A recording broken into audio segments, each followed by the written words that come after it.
In the early hours of February 24, 2022, military operations commenced across multiple fronts, with the northeastern city of Kharkiv becoming an immediate and primary objective. Located less than 40 kilometers from the Russian border, Ukraine's second-largest city, home to a significant Russian-speaking population and possessing few natural defensive barriers, was projected by initial military calculations to fall within a matter of days. However, nearly 3 months later, the city not only remained under Ukrainian control, but had become the epicenter of a successful counteroffensive that forced a significant Russian withdrawal. Kharkiv transformed from a symbol of perceived vulnerability into the first major front, where Russian forces were decisively pushed back. Altering the early trajectory of the conflict, the battle for Kharkiv became a crucible, testing the resolve and strategic calculations of both sides in a conflict that would redefine modern warfare. The strategic importance of Kharkiv to the northeastern theater of operations was immense. For the Russian command, the city represented a critical objective from the outset of the campaign. As a key industrial hub and a major transportation and logistics center, its capture would have provided a vital springboard for a deeper advance toward the Donbass region from the north. The proximity to the Russian border and the city's demographic makeup led to an initial assumption that it would not mount significant resistance. It was believed that a swift operation could secure Kharkiv, demoralize Ukrainian forces, and open a secure corridor from the Belgorod region deep into Ukrainian territory. This corridor would not only facilitate the movement of troops and supplies, but also directly threaten the rear of the entire Ukrainian defensive line in the Donbass, compelling Kyiv to divert substantial forces to protect its eastern flank. For Ukraine, the stakes were equally high. Holding Kharkiv was not merely a matter of retaining control over a single city. It was fundamental to national stability and the defense of the entire northeastern front.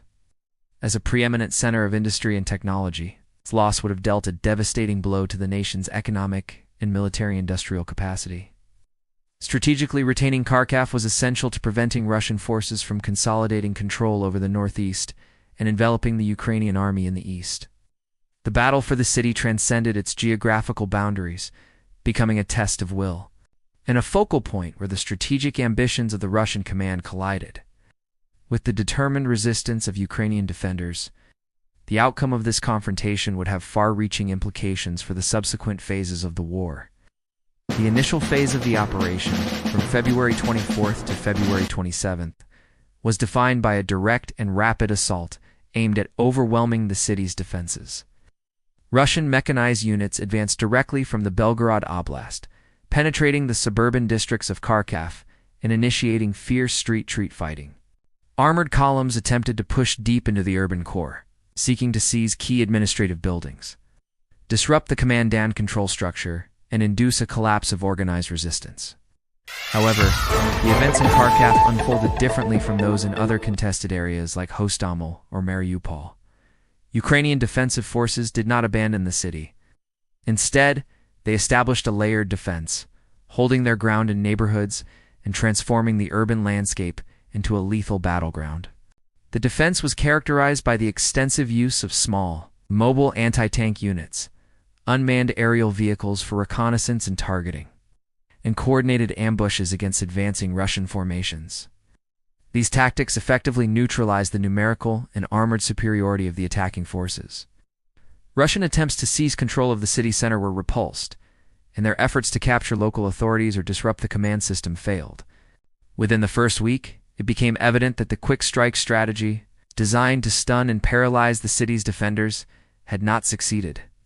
The initial assault had stalled, bogged down in a brutal urban fight that the attacking forces were unprepared to sustain, marking the first significant failure of the Russian rapid advance strategy in a major Ukrainian city. Having failed to secure Kharkiv through a swift ground assault, Russian forces shifted their strategy to a campaign of long-range bombardment. The objective transitioned from capturing the city intact to systematically degrading its infrastructure, terrorizing its population, and breaking the morale of its defenders.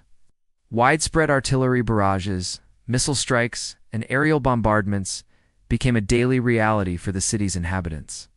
Residential areas, hospitals, and critical infrastructure were subjected to relentless fire. turning vast swaths of Kharkiv into ruins. In the initial phase of the war, Kharkiv endured some of the most intense shelling of any city in Ukraine, resulting in hundreds of civilian casualties and the leveling of numerous neighborhoods. The city was engulfed in a storm of high explosives, its skyline perpetually obscured by smoke and fire. This shift in tactics, however, did not produce the intended psychological effect. The relentless destruction did not engender a spirit of surrender among the population or the defending forces. Instead, the constant threat and the visible devastation appeared to have the opposite effect, galvanizing the resolve to defend the city at any cost. Each artillery barrage that struck a civilian target deepened the commitment of the defenders and strengthened the city's identity as a bastion of resistance.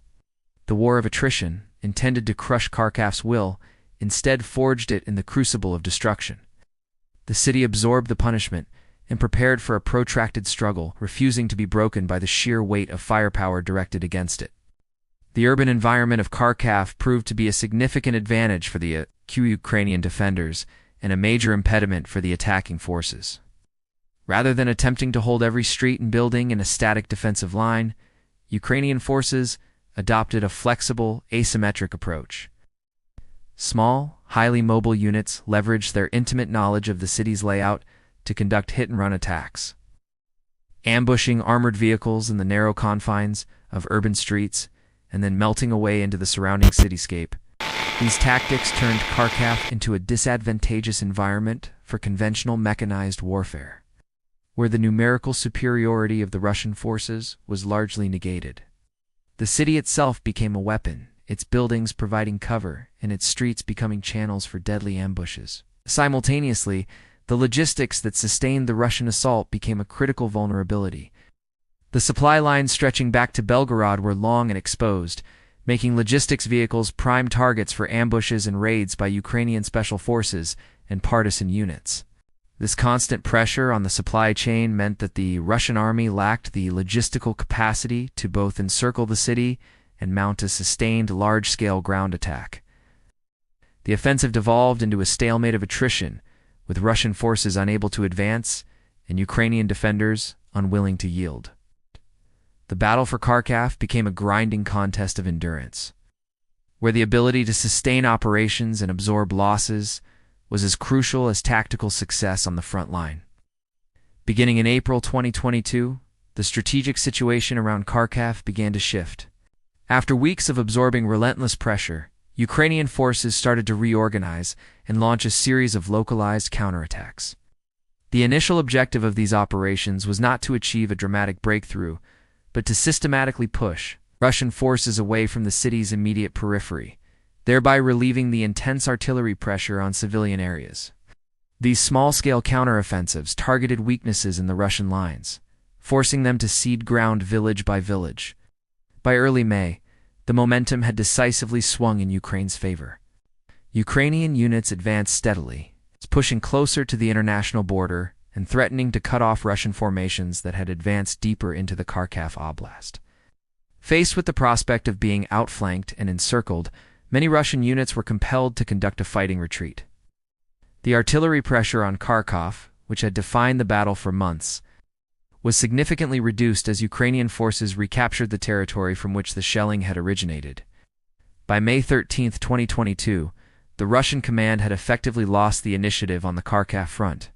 This marked the first instance in the conflict where Ukrainian forces had regained control of a major strategic front through a large-scale counterattack, demonstrating a capacity beyond purely defensive operations. The successful defense and subsequent counteroffensive at Kharkiv represented a major turning point, signaling a shift in the operational dynamics of the war in the northeast. The failure of the Russian operation to capture Kharkiv carried significant strategic consequences that reverberated across the entire eastern theater. The inability to secure the city meant that the planned northern pincer to envelop the Ukrainian forces in the Donbass could not be executed, forcing a complete readjustment of Russia's strategic plan for the eastern campaign. The battle also exposed profound limitations in the Russian military's capacity for conducting large-scale urban warfare against a determined and well-organized defense. The high attrition of personnel and equipment in the grinding fight for the city's suburbs depleted forces that were intended for other objectives. straining the overall readiness of the Russian army in the initial months of the conflict. For Ukraine, the successful defense of Kharkiv was a monumental achievement. It demonstrated the effectiveness of its defensive doctrine and, more importantly, its burgeoning counteroffensive capabilities. The victory provided a crucial morale boost for both the military and the civilian population, reinforcing national resolve at a critical juncture. The experience gained and the strategic position secured in the May counteroffensive laid the essential groundwork for the far more ambitious Kharkiv-Kupiansk offensive that would follow later in the year. Furthermore, the defense of Kharkiv reinforced the confidence of Western partners in Ukraine's ability to resist and ultimately prevail, solidifying international support. Kharkiv was no longer just a city on a map. It had become a powerful symbol of indomitable spirit and successful resistance. Kharkiv did not fall. It did not surrender. The battle for the city from February to May 2022 stands as a stark illustration of how tactical ingenuity, organizational resilience, and timely strategic decisions can reverse the momentum of a military campaign. The initial Russian assumption of a swift and unopposed capture was shattered by a ferocious and adaptable defense that turned the city's streets into a fortress. The subsequent counterattack demonstrated that the course of the war was not predetermined and could be altered by force of arms and strategic will. Had Kharkiv fallen in the first week, as many had anticipated the 2022 war in, Ukraine could have taken a profoundly different and more devastating turn for Kyiv, potentially opening the entire eastern part of the country to a rapid and overwhelming advance.